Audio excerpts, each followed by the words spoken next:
to move into our next round. Nicole and Rachel Gutierrez from BlackBoard.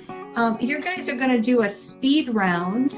Rachel, I see you're here. You can share camera. I am Rachel Gutierrez. I work for BlackBoard in the K-12 division. My territory is Florida, Louisiana, and Mississippi.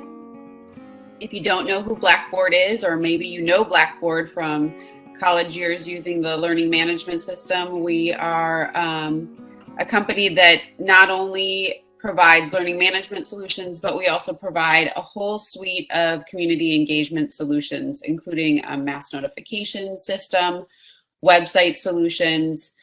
We also have accessibility solutions that work in both our learning management system and on our website platform. And we coined the COPE interface, which allows districts to create a message one time, create once, publish everywhere. So you can create a message and send it via phone, via email, out on social media, post it to your website. What we are here to talk with you about today is accessibility, and in this changing climate, how important accessibility has become not only on websites, but also in learning management systems.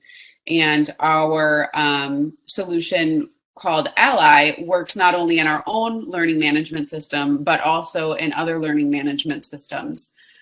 So when Nick is on, he has a presentation to share with you that walks through how that accessibility solution integrates with both our system and others. Just talking about the solutions offered by BlackBoard. We have the mass notifications, web community managers, websites, mobile communications app.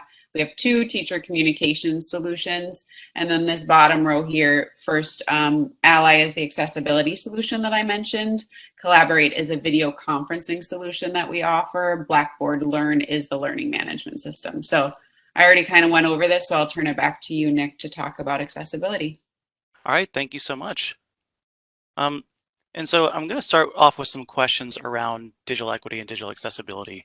So when we're looking at accessibility in a digital learning environment, the number one question we're asking is, are 100% of the people we're pushing content out to able to consume and comprehend the content that they're being given?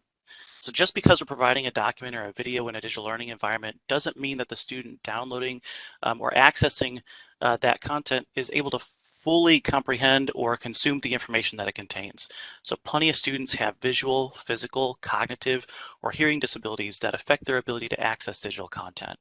So if our content isn't able to be consumed by those with accessibility needs, then we're failing to reach and to teach that portion of our students. So as we look at that, we also want to ask what experiences your teachers have had around digital equity and accessibility. So are they able to identify whether a piece of content that they're publishing is accessible or inaccessible? And if they aren't aware of what those differences might be, then it may be that they should get some professional development to improve their comprehension of what makes digital content equitable. And then finally, is your digital content available in inclusive formats? Right? Is your digital content able to be accessed by someone who may not have all the advantages of an able-bodied person? And if not, is there an alternative format for that content if needed, such as an audio file or electronic braille file? So taking a look at some common digital accessibility issues in schools, color contrast issues is one of the main ones that we see. Now, while this exists everywhere, we see it the most frequently in elementary and middle schools. Teachers love to have fun fonts and bold colors, but if those colors aren't contrast compliant, then that fun document that they're sharing out to families might actually be impossible for a student or a parent to read, especially if that person is colorblind. I can't tell you how many times I've seen on websites and in documents handed out to students and parents, yellow font on a white background, and it never reads well even for people without a visual impairment. Old scanned documents and textbook pages saved as images. An easy way to take a paper document and provide it in a digital format is to just scan it so that it becomes a PDF. And what that does is it creates a nice looking image file that contains a ton of text. We've all downloaded PDFs where you can't highlight any text because it was rendered as a giant image rather than as a text-based document. That's likely because it was originally a scanned piece of paper. And while a scanned document might be legible for someone without any impairments, it's quite literally impossible to read with a screen reader. A screen reader can't process text that isn't in a text format. So all it sees is that this is an image file, and it informs the person using that screen reader that this is an image file, but it can't relay any of the information that's within that image. So scanning paper documents into PDF image files completely excludes your content from being understood by anyone who would rely on a screen reader. Then missing alt text in images. This is a similar issue to the one above. It's a bit milder, but it happens a lot more often. So like I said before, screen readers can't visually process an image and tell the user what it is. They rely on alt tags to provide that information. And lots of documents and HTML content have images, and an alt tag is necessary for those with screen readers to have any idea what that image is showing. And finally, lack of format choices. I mentioned this earlier, but could the content that's being provided within that digital learning environment be available as an audio file? Could I access it as semantic HTML so I can view it on my phone? Maybe my English comprehension is fine, but I need help with my homework, and my dad's a first-generation immigrant and English is his second or third language. So is a translated version available? And this is where we kind of lean back into that first question of, are 100% of the people we're pushing content out to able to consume and comprehend the content that they're being given? Because in some cases, even if the student might be able to access the content, the parent might not be able to. And so we still fall below that 100%. So based on what I just went over, what would make the image on the right, this JPEG image, inaccessible? And very simply put, a JPEG is an image file, and so it should never be used to show a wall of text. You can have a little bit of text in the image so long as you have an alt tag that also provides that text.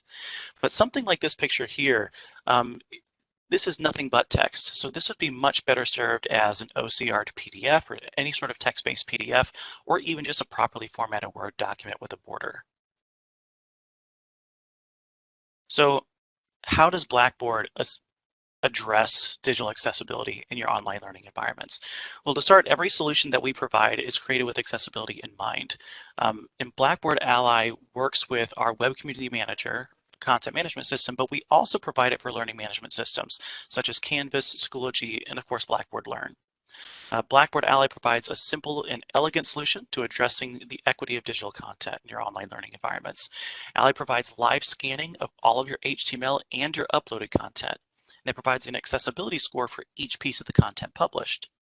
For district leaders and administrators, Ally provides district-wide digital content accessibility reporting that allows for deep insight and understanding into how the institution is performing as a whole and how it's evolving from a content accessibility point of view.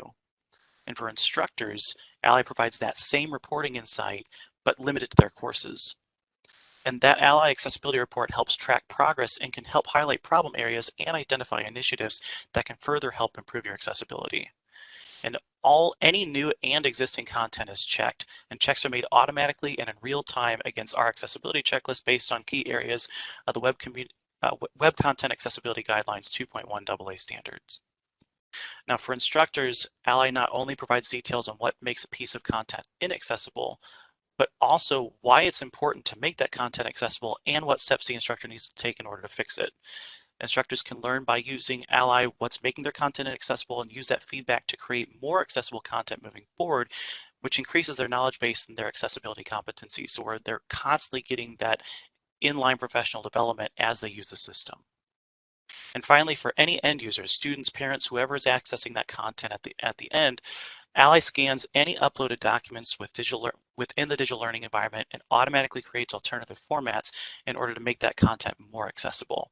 So this solves any sort of reactionary workflow around creating alternative formatted content for individuals and provides it for everyone, improving the overall learning experience. And those formats include OCR and tag PDFs, electronic braille, audio files, Beeline Reader, which is great for anyone that has dyslexia or reading tracking comprehension issues, mobile-friendly HTML, EPUB files, and machine translations into over 70 languages. And so in short, Ally provides data-driven insights into your district's accessibility efforts. It provides AI-driven professional development to improve accessibility competency, and it provides alternative formats for end users in order to make your digital content more accessible. So there's always a lot more to talk about when it comes to accessibility, but we're basically out of time, so I wanted to make sure we're able to address any questions anyone might have and hand things over back to Rachel in case there's any closing remarks. Thank you, Nick.